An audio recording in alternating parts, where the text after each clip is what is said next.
Rank in the United States Army could be a very complicated thing sometimes. I mean, a thing I like to do on my channel is I like to explain things very thoroughly, but sometimes you don't want that. Sometimes you want just the down and dirty, the simple format.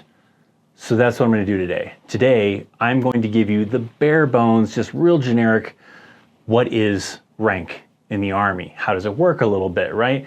I'm going to try my best not to overcomplicate things, but if you want overcomplication, you want all the details, you're in luck, because I actually have a lot of videos that actually do talk about that. I'll have links down in the description box down below to actually one link to a playlist that gives you a bunch of videos on rank, and you can dive deeper into that stuff, and you can learn all about rank till your heart's desire if you really wish to do so. But for now, we're going to try.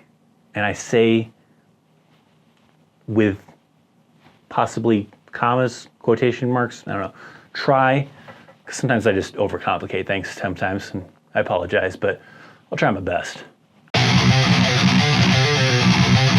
Now, if you want to learn about the United States Army, sometimes even just the military in general, make sure you're subscribed to the channel, because that's what I do here. I like to educate you about the United States Army before you join, while you're in, and after you get out, to give you what's the juice on this that's going on and give you the nostalgia, all that stuff. So make sure you're hitting that subscribe button. But if you're here right now, buckle up.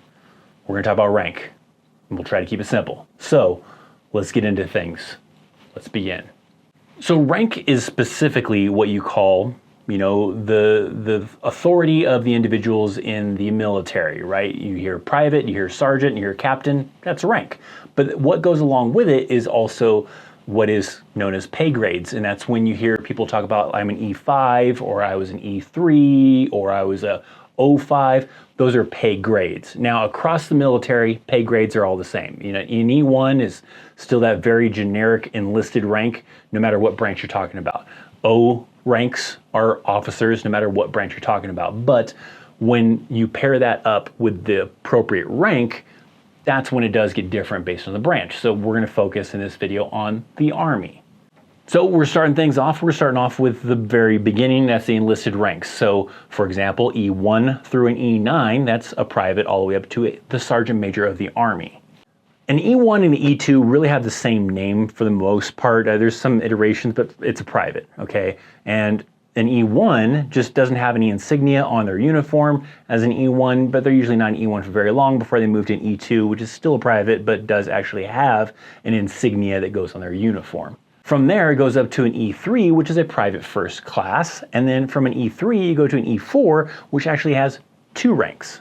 Now, even though it's got 2 ranks, same pay, regardless of which rank you are, it's just different criteria for which one you're going to get. But when you initially get promoted to that E4 pay grade, that's the rank of a specialist. The other rank that's also an E4 is a corporal. Now, a corporal, the only way in today's Army right now that you become a corporal is, especially like on active duty, if a soldier has gone to the promotion board and gone to the NCO Academy for the next higher rank, but they don't have enough points to be able to get promoted, then they usually just become a corporal until they do have enough points. In that playlist, I will have a video that breaks down kind of that point structure. So if you do want to dive more into that, just make sure you check out that playlist down in the description box. So that was all the way up to an E4. So from an E1 to an E4, or a private to a specialist or corporal, depending on the scenario, that is automatic. A soldier will automatically work through those ranks based on how long they've been in the Army, how long they've been at the previous rank, and eventually will just automatically get promoted to those ranks. It's when you're trying to move up to the next one, which is an E5, a sergeant, that you do have to put a little more effort into things. Because now a soldier has to go in front of that board. They have to be recommended. They have to make promotion points, all sorts of criteria to be able to get there. So an E5, the next rank up, that is a sergeant. That is also the case with E6, which is the next rank. That is a staff sergeant in the United States Army. And those individuals also have to kind of do the same kind of process where they have to be recommended. They have to go in front of a promotion board, answer a bunch of questions related to the military, the Army, and then also make points for their job to be able to get promoted to a staff sergeant. After that, from E7 on to E9, it's now kind of out of their hands. Now it's a much higher process of people looking at what you've accomplished, what you've done, to decide if you're ready to get promoted. So the next one we go to is an E7, which that is the rank of a sergeant first class. From there, you go, of course, in order to an E8. Now, an E8 and an E9 also have multiple ranks, kind of like that example I gave you earlier with an E4. So an E8, that can either be a master sergeant or a first sergeant. The criteria of those is a little bit different, right? If you just simply move up to the next rank to E8, you probably start off as being a master sergeant, but if they want to put you in charge of a troop, a company, a battery, or whatever type of thing as a non-commissioned officer, then you become a first sergeant. And so that usually requires leadership school as well, some specific training, and now you're kind of like the senior non-commissioned officer for that particular unit. You're a first sergeant. There's usually only one first sergeant for that particular unit, and each unit has their own first sergeants. Specifically, like the company, each company will have their own first sergeants, because the next one up in E9, that is a sergeant major or a command sergeant major or the sergeant major of the Army. Those are all still within that E9 rank. There's just 3 different ranks, or E9 pay grade, there's just 3 different ranks within that pay grade. But initially, when they first become a sergeant major, they're just kind of like a senior non-commissioned officer that works at like some kind of like staff level, essentially is what it's called. But then when they are in charge of higher levels, like in charge of like multiple companies or something like that, then they become the command sergeant major. But that other third one, the sergeant major of the Army, there can only be one. That one is nominated. There's one individual that gets selected to become the sergeant major of the Army, and that is the only one in the United States Army until their term is up or until they're done and retired. Then they nominate another person to become the most senior non-commissioned officer of all, and then that person becomes the sergeant major of the Army.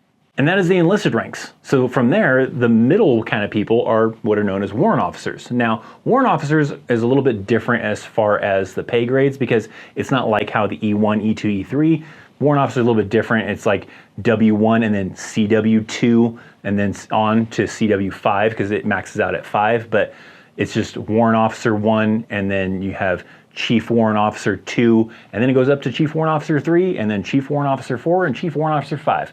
Very basic. So a CW1, Warrant Officer 1, a W1, Warrant Officer 1, and a CW2, a Chief Warrant Officer 2, and so on and so forth. So that one's pretty basic and pretty easy to kind of understand that one.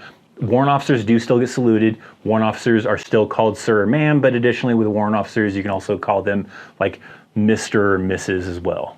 I have a more deeper dive into warrant officers if you want to know that. It'll also be in that playlist that I will link down below. But from there, we're going to move to officers. But then we go into officers, which requires usually a college education, as soldiers that are becoming officers have a bachelor's degree or higher, but it doesn't matter if you have like a bachelor's or a doctorate or whatever like that. For the most part, you still have to start off as an O1. But an O1 is a starting point, right? That is a second lieutenant. After O1, you go to O2, as you would expect, and that now is a first lieutenant. From there, you have an O3, that's a captain. And then from there, you go from an O3 to an O4, and that is a major. After a major is an O5, and that is a lieutenant colonel. And then after a lieutenant colonel is simply a colonel. Now, after colonel, that's when we start getting to the generals. Now, I'm not going to break down exactly each general rank and how that kind of works type of thing.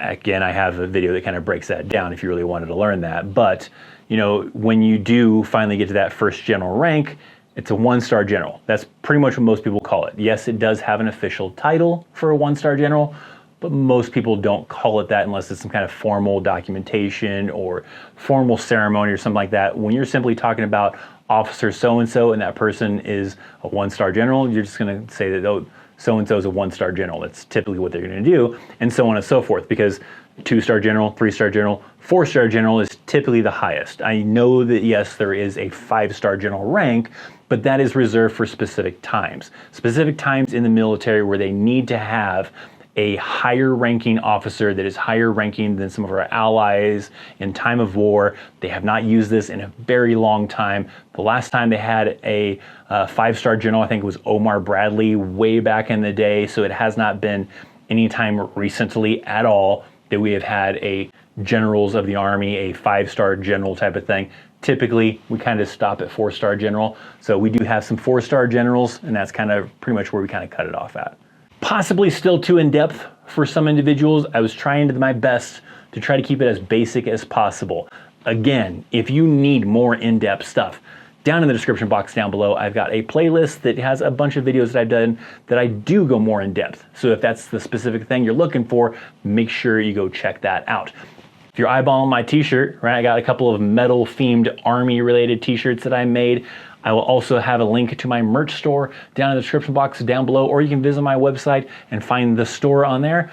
Support the channel, get a cool t-shirt. I got a couple of other ones that you can check out. I appreciate you for coming to hang out and watch. I'm Christopher Chaos. I'll see you next time. See ya.